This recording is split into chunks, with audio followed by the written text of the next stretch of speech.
Hello everyone, welcome to my YouTube channel Logic Medico. Today's interesting topic is the vestibular pathway.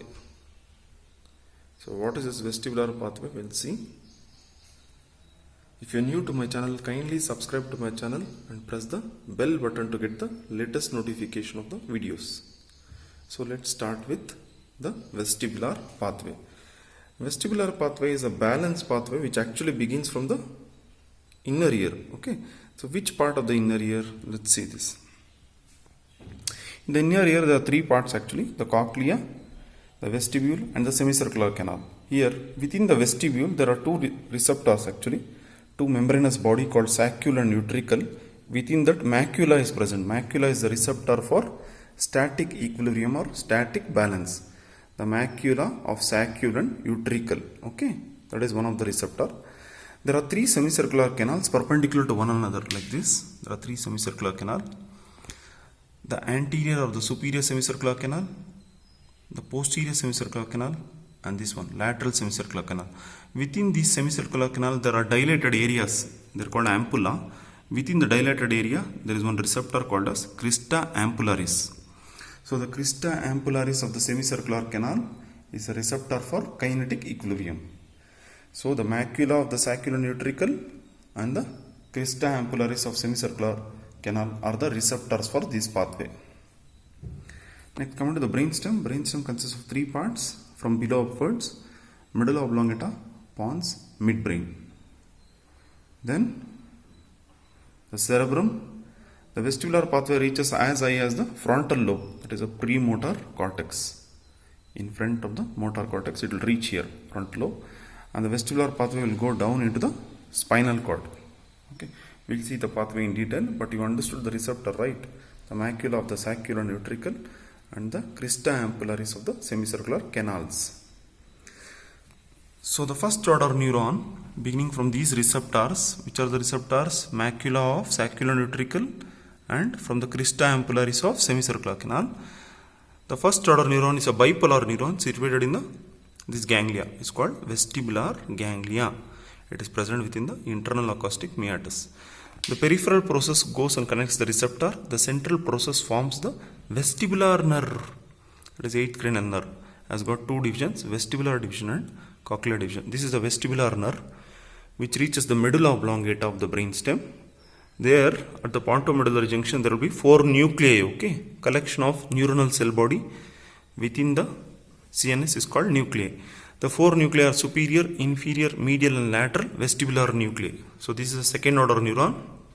The first order neuron was vestibular ganglia. The second order neuron is vestibular nuclei.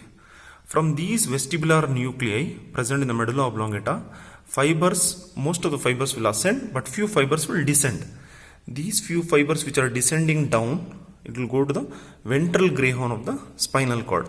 It's called vestibulospinal tract. Vestibulospinal tract. So what basically happens before I complete this tract, you just have to understand the vestibular pathway or the balance pathway. Whenever you are imbalanced, your eyes should move, your head and neck should move, your body should move. Okay, this is the overall idea, so that you can catch hold of some objects and you should be preventing the falling. Okay, so what does it do? This vestibulospinal tract, the spinal cord controls the body, right? So it prevents us from falling. So that is a function of vestibulospinal tract. It's interesting. Okay, next one is this one. From the vestibular nuclei of the medulla oblongata to the cerebellum via the inferior cerebellar peduncle. That's a connection between medulla and cerebellum. But this is called as vestibulocerebellar tract. So it gives information to cerebellum. Cerebellum is involved in, we all know, balance. Okay, so vestibulocerebellar tract. Okay, so that cerebellum can coordinate with the brain, cerebrum, and tell it to control the balance of the individual. That is also interesting. Vestibulocerebellar tract. Whereas the remaining fibers which are going all along the brainstem, this is forming a bundle. It's called medial longitudinal fasciculus, MLF, medial longitudinal fasciculus. Throughout the brainstem, that is, this is the midbrain. Okay, this is the midbrain. This is the pons. This is the medulla oblongata of the brainstem. In this brainstem, the cranial nerve nucleus will be present. The third and fourth cranial nerve nucleus, it will relay. You can see that information is relayed over there. and also to the 6th cranial nucleus present in the pons. These 3 cranial nerves actually control extraocular muscles, that is superior rectus, inferior rectus, medial rectus, lateral rectus, superior oblique and inferior oblique. Out of this, all the muscles are supplied by 3rd cranial nerve, that is oculomotor nerve, except superior oblique, which is supplied by 4th cranial nerve, trochlear nerve, and lateral rectus, which is supplied by 6th cranial nerve or abducens nerve. So 3, 4 and 6th cranial nerve, which supplies the eyeball muscles. So why is eyeball muscle important for this tract, medial longitudinal fasciculus or medial longitudinal tract?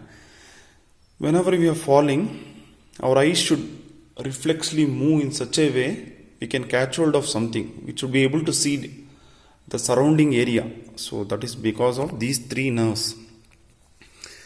Okay. Next, it also supplies 11th cranial nerve present in the medulla oblongata, that is spinal accessory nerve. It supplies 2 muscles of the neck. One is sternocleidomastoid in the front of the neck, other one is trapezius. So the neck also has to reflexly move sideways, and you should be catch hold of the object whichever is nearby.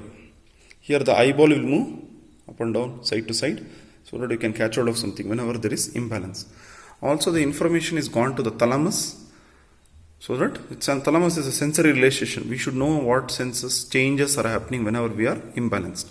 Ultimately, few fibers will reach the premotor cortex. Premotor cortex because motor activity should have been initiated, so that the imbalance activity is prevented. So in simplest possible way, the macula of the saccule and utricle are for static equilibrium or static balance. Imagine your static balance is changed.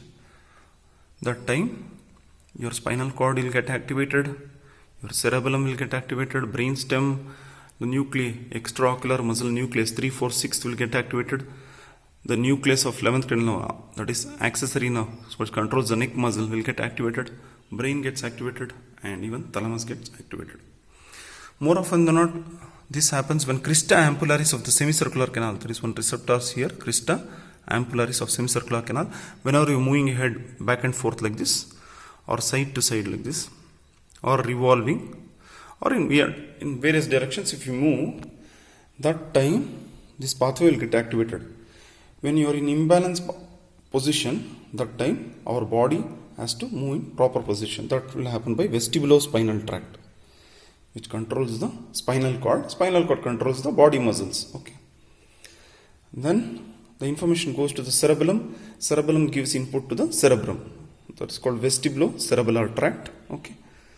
Then also the information goes to the through medial longitudinal fasciculus. The information goes to the 3, 4 and 6th cranial nerve. That is the extraocular muscle nucleus, which controls the eyeball movements. Okay.